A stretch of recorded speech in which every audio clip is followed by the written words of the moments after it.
Okay, what I'm going to work on today is setting up some stuff off a slight arm drag, not the full-blown thing, just more like an arm shuck. What we're going to work on, a lot of times when you're in here working, and you go, especially with a closed guard, I want to try to break down my opponent. I want to try to break his posture.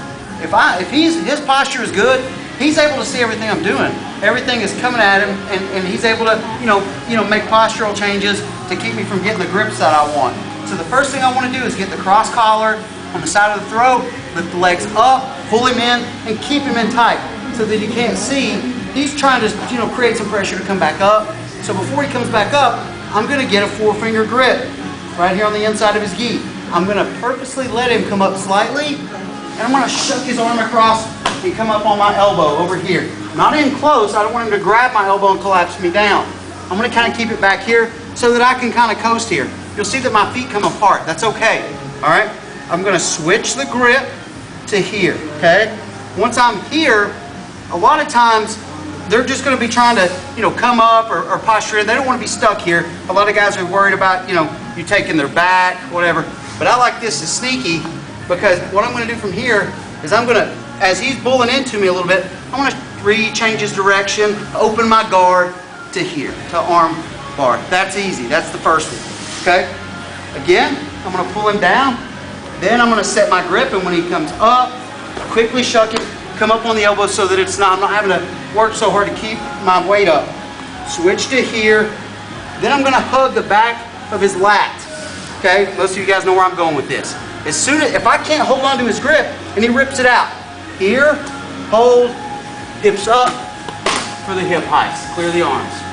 Okay? That one too is real basic. Okay? This is the one that'll actually probably work. The other two, if you're, above a beginner's level, you feel them coming and you're able to adjust. All right? Here's what we're going to do. Let's turn this way so you can see the transitions. When I'm here this time, I'm going to pull him up, break him down, get the sleeve, he comes up, pull it across and come up. I grab here, okay? Now, here, he feels all this. He rips his arm out. I start to come up, he stops me.